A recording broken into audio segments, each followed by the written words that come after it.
Hey everybody, welcome to Salt Life Builds. My name is Drew and this is the second video of a two-part series on how I created this workspace in my garage. If you haven't seen the first video of the series, it's all about how I created the accent wall behind me, and just a heads up, I didn't spend a single dollar on making that. So if you're interested in that, the link will be in the description below and you can watch that after you watch this one. But without wasting any more time, let's go ahead and create this workbench. The first step was to find the middle of my wall. Now, my wall was 19 feet long, so the middle was 9.5 feet from the front and back of the garage. My old workbench was pretty short, and so I always had to bend over to work on it, and I didn't want to do that anymore, so using the old weathered 2x4s that I got from the pallets I used for the accent wall, I cut 6 of them to 38 inches long, and then used that as a measurement for my back wall mount. Then using multiple 2x4s, I screwed them into the studs, which I had marked previously before putting up the accent wall, and used my level and pre-cut 2x4 to keep that 38-inch height throughout the mount. This is what the top of the workbench will rest on. For the front support, I temporarily rested the top on a few of the pre-cut 2x4s and then made sure they were all plumb. Once they were plumb, I marked the base with a pencil, giving me the outline of the 2x4s. Once it's outlined, I was able to remove the top and focus on securing the front 2x4s with anchors. Relatively simple. Using a concrete bit, you drill 2 pre-marked spots, and then, using concrete screws, secure the plate to the ground. This is what will hold the 2x4s in place. Lower the top back down, place the 2x4s in the plate, make sure it's plumb, and then secure the top to the 2x4 with trim head screws. You can also secure the back of the top now to the wall mount with a few trim heads as well. We will secure the 2x4s to the anchors with some shorter construction screws. Now that that's done, we can, whoa, don't add weight yet. It's not finished. This is just the carcass. But before we can make it sturdy, let's do the other side. The other side, you need to make space for your miter saw. My saw is 30 inches wide, and because I'm going to be adding trim around the workbench that's 1.25 inches thick, I needed to measure out 32.5 inches. Once you have that marked, you can place the top up to that line and repeat the same process as before. Make sure they're plumb, draw the outline of the base, drill the holes for the anchors, secure the anchors, and using trim heads, secure the top to the 2x4s and the back of the wall mount. Time to add the sides, and I'm going to try to explain this the best I can. To start, I use 2x3s because they are 1 inch smaller than a 2x4.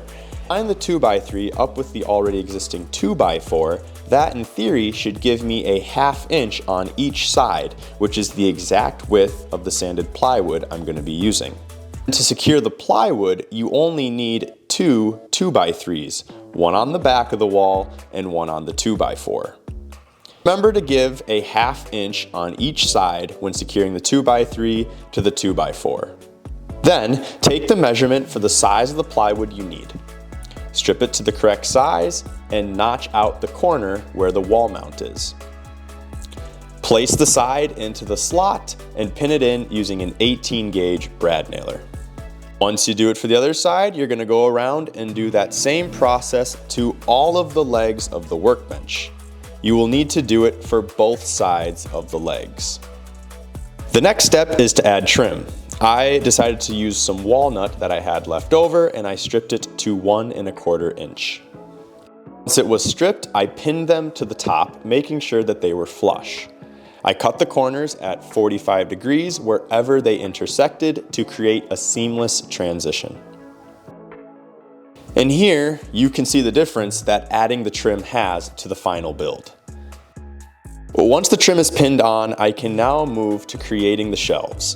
I wanted 2 shelves that were adjustable and one that could roll out from the floor. Adjustable shelves are easy to make. You just measure and cut the size of the shelf you need, and then using a Craig jig guide, you can drill holes in the area of your liking. Once it's drilled, you can place pins in those holes and slide the shelves on top of those. The rollout shelf is just as easy. I measured 6 inches in and 6 inches down from each corner. I then secured the 4 wheels and slid it into its spot.